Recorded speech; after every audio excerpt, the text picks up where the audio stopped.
Madame et Messieurs membres du jury, chers condisciples, bonjour.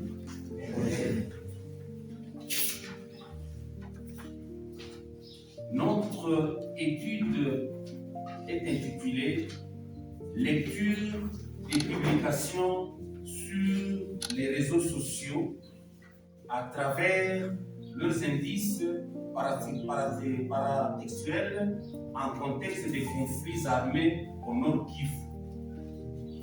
Réception et vérification dans les instituts Faraja et Mwanga. La publication numérique et les contenus mis en ligne sur un réseau social, tandis que ces éléments d'accompagnement, à savoir date, auteur, hashtag, commentaires, réactions, etc., peuvent être étudiés comme des indices paratextuels permettant de comprendre comment les événements conflictuels du Nord Kivu sont présentés, interprétés et conçus. Elle part d'un constat simple en situation de crise. Une publication numérique ne se réduit pas au texte principal. Elle est accompagnée d'indices visibles. Nom du compte, image de profil, date, lieu, photographie, vidéo, hashtag, commentaires, réactions et partage qui orientent la confiance, les doutes, l'émotion et parfois la décision de relayer l'information. L'enjeu est donc de comprendre comment ces éléments paratextuels et techno-discours participent à la construction du sens et de la crédibilité. Là, ce sont des informations fausses, délibérées intentionnellement pour tromper ou manipuler. La vérification des faits, le choix rigoureux des mots et les contenus adaptés aux jeunes deviennent des priorités. Une publication numérique peut provoquer un déplacement précipité, amplifier une accusation ou renforcer la solidarité. La lecture critique n'est donc pas secondaire. Elle aide les individus à évaluer les risques et à comprendre et à prendre position. Comme question éducative, nous sommes posés la question suivante. Comment transformer les pratiques numériques quotidiennes des élèves en apprentissage scolaire analysable?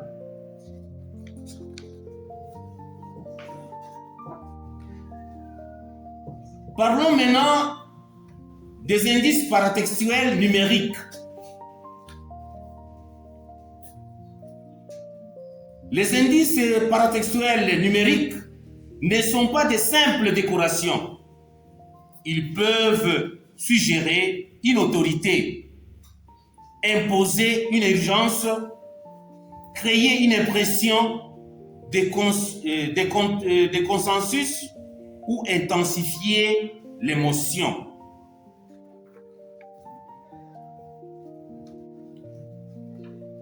Fondement théorique.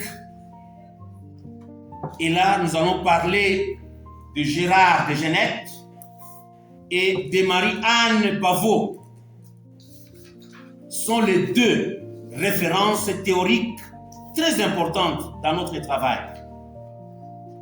Gérard Genette est un théoricien majeur de la littérature. Il a développé le concept de paratexte, notamment dans son ouvrage Seuil de 1987. Marie-Anne Pavot, le discours numérique.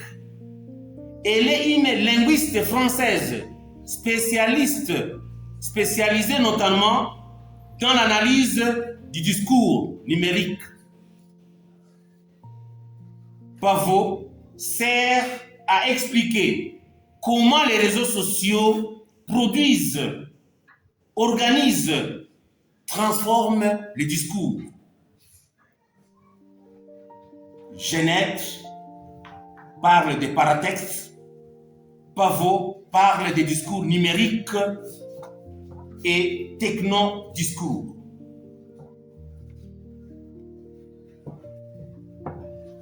Le texte se présente rarement seul. Il est accompagné d'éléments qui le rendent présent et organisent sa réception. Le paratexte peut orienter l'horizon d'attente, la catégorie de lecture et la valeur accordée à un énoncé. Dans ce contexte de conflits urgents, directs, communiqués officiels ou témoignages agissent comme signes interprétatifs. Les réseaux sociaux déplacent donc le modèle du livre imprimé. Certains éléments sont produits par l'auteur, d'autres par la plateforme. Les réactions des usagers. Les technodiscours exigent d'intégrer langue, technique, interaction, politique et éthique. Parlons maintenant de la problématique de notre recherche.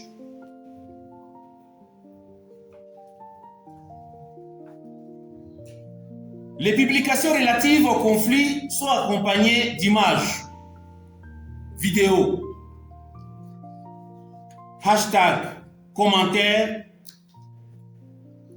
émoticônes et autres signes visibles. Tous ces éléments, nous allons les développer tout au cours de notre étude. Les indices peuvent renforcer la crédibilité des messages et favoriser la manipulation, la désinformation et la polarisation. Les élèves lisent quotidiennement ces contenus, mais leur pratique numérique avance parfois plus vite que les apprentissages scolaires de vérification. Le problème consiste à déterminer comment lire ces indices pour construire une lecture critique des réseaux sociaux. Et là, on peut parler des problèmes scientifiques. Comment ces indices construisent-ils le sens et la crédibilité? Problème didactique. Comment transformer cette analyse en compétence de lecture critique? Problème social, comment éviter le partage précipité, la peur et la polarisation. Question de recherche. Question principale. Comment les indices paratextuels et technodiscours des publications relatives aux conflits armés au Nord Kivu oriente-t-il la construction du sens et de la crédibilité chez les élèves des écoles secondaires ciblées? Institut Faraja, Institut Mwanga, et comment leur analyse peut-elle soutenir une didactique de la lecture critique des réseaux sociaux? Ça, c'est la question principale de notre recherche, de notre étude. En ce qui concerne maintenant les questions spécifiques, quels indices paratextuels, visuels, relationnels et techniques apparaissent de manière récurrente dans le corpus? Quelle fonction de cadrage, de légitimation, de captation, de contextualisation, d'alerte et de mise en doute remplissent-ils? Quels critères les élèves et les enseignants mobilisent-ils pour juger une publication crédible, douteuse ou partageable? Dans quelle mesure une séquence didactique centrée sur l'analyse et la vérification améliore-t-elle les performances de lecture critique?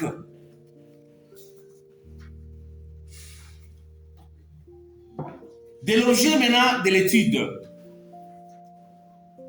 des objectifs de l'étude, objectif principal, général, c'est d'abord analyser les réseaux sociaux comme indice paratextuel dans la communication des conflits au Nord Kivu.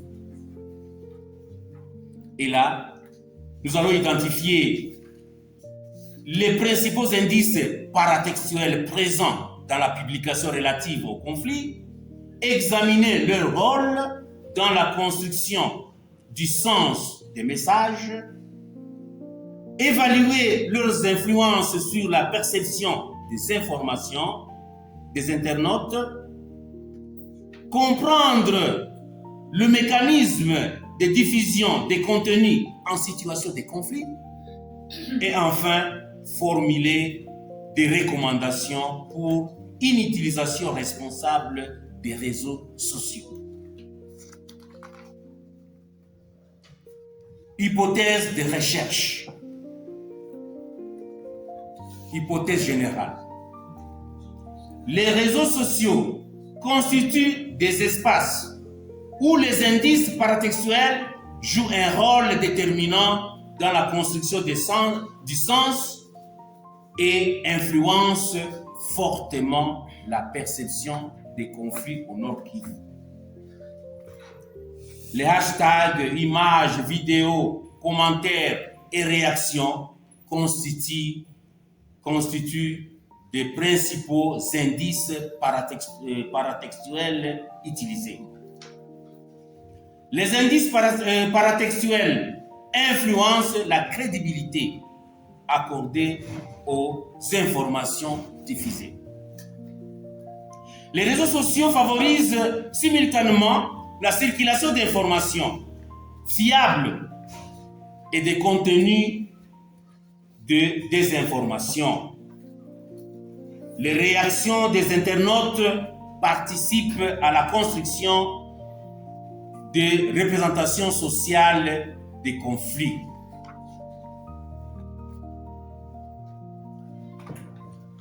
Justification de l'étude.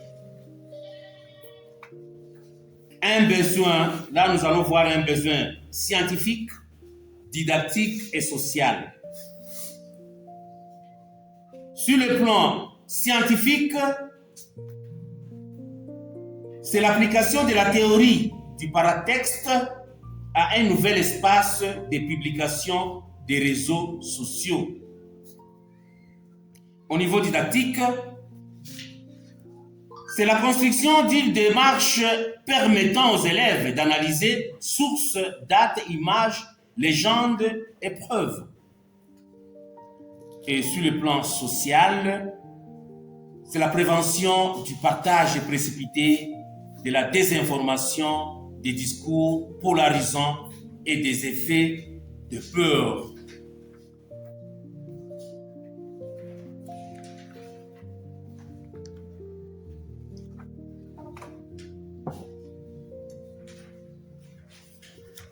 Alors, nous voulons arriver maintenant au niveau de la méthodologie générale.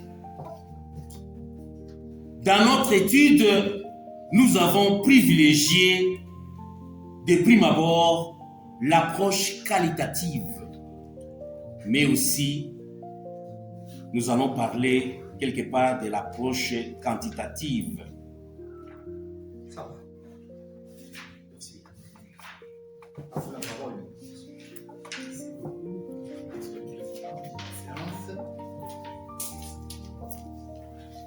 J'ai lu le travail de Oswald avec plaisir parce que c'est confluent des disciplines, théorie de la réception, la didactique des langues, la lecture, les médiums aussi. Les médiums, ce sont les réseaux sociaux qui proposent, qui l'interrogent. Et il parle de la question pendante des conflits et de l'interprétation abusive, de l'usage abusif des réseaux sociaux. Cette interdisciplinarité choisie comme voie relève des niveaux élevés sur le plan scientifique et le travail. Le projet de M. Oswald mérite des félicitations et des encouragements. C'est un projet qui s'inscrit, qui reconsidère les contextes dans lesquels nous vivons. Parce que les gens lisent. Umberto Eco dit que lorsqu'on utilise les réseaux sociaux très mal, cela risque d'entraîner, de causer des conflits. Et n'importe qui interprète sa façon et peut entraîner d'autres personnes dans les mal. Alors, je suis très content qu'il ait choisi, M. Oswald, qu'il ait choisi des théoriciens dont Marianne Pavot et d'autres, Gérard Genette, surtout quand il s'agit du paratexte. C'est très bien. Alors, je voudrais quand même que notre... J'espère que vous allez, messieurs, j'ai une question. Allons-nous, dans notre projet, allons-nous vraiment concevoir un didacticiel à la fin, un didacticiel, n'est-ce pas? À quoi consistera-t-il? C'est-à-dire, nous allons faire une descente sur le terrain. C'est-à-dire, au niveau de l'Institut Faraja et de l'Institut Mwanga. Il y aura un questionnaire et on va juste donner aux enseignants et aux élèves de cycle terminal, donc 5e, 6e. Et à partir maintenant de ces questionnaires, nous allons récolter les données. En récoltant les données, nous allons utiliser ce qu'on appelle le niveau observatif, l'observation, l'entretien, je l'ai mentionné, l'observation et la documentation, pour avoir quand même une base de données solide qui pourra quand même donner une valeur à notre travail. Alors comprendre comment les élèves disent. Oui, c'est-à-dire, qu'est-ce qu'ils disent à partir de TikTok, de X, de Facebook. Alors nous devons juste les interroger. Comment est-ce qu'ils perçoivent ces messages? Et ces messages ont quel impact dans la société, dans la vie quotidienne? Et comme on va proposer un projet de recherche opérationnelle, recherche par impact. Oui. Comment? C'est ça, comment allez-vous concevoir des fiches,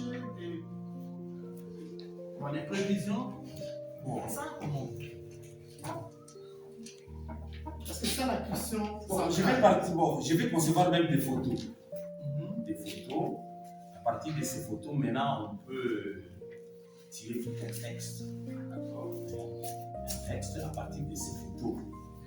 Sur Facebook, sur X, et ainsi de suite. D'accord. Alors, à part la compétence de la lecture, j'ai comme l'impression que la compétence de l'esprit critique est très, très présente ici. Oui, c'est très important dans notre travail. Oui. Alors, justement, il y a des. C'est ce que je souhaiterais, hein, qu'on intègre dans notre état de la question. C'est ça le travail que nous allons faire sur le terrain, juste ici à la rentrée. D'accord. Oui, justement, ici au niveau de l'état de la question, c'est l'unique élément qui manque. C'est-à-dire qu'il y a des chercheurs qui ont déjà évoqué l'esprit critique à situation de. C'est-à-dire, quand on se sert des réseaux sociaux, n'est-ce pas? Lorsqu'on écoute les réseaux sociaux, comment on peut s'en servir pour former l'esprit critique, l'esprit du jugement. Parce que c'est ce qu'on doit aussi inculquer dans les esprits des élèves, au-delà de l'apprentissage de la langue. Et aussi au niveau des réseaux sociaux, il y a ce qu'on appelle l'interprétation. On doit arriver à interpréter Exact. le message. Exact. Parce que le message, excusez-moi de parler là, le message, c'est l'interprétation, c'est la lecture. Alors, autre élément que je souhaiterais vraiment voir dans votre travail, c'est la théorie de la lecture. Par l'état de la question sur l'état de la question qui récupère, n'est-ce pas, les études antérieures de nos dévanciers qui ont évoqué les réseaux sociaux en situation d'enseignement, apprentissage des langues. Vraiment, je souhaiterais que vous mettiez la théorie de la réception, ça va? Parce que c'est Wolfgang Heister, n'est-ce pas? Wolfgang Heister, Joss et Umberto Eco, vraiment avec la notion d'interprétation et surinterprétation. Ça va, si vous avez besoin de ces livres, je vais peut les partager à monsieur. Ils sont les bienvenus. Pas de souci. Alors, j'ai produit un travail de qualité. Monsieur le Président du ministère de l'Éducation pour pas dire son travail. Si je souhaiterais vraiment que ce projet aboutisse, c'est un projet de qualité. Il va intégrer vraiment le jeu communal à l'intérieur. Merci, monsieur. Regardez votre place. Nous goûter.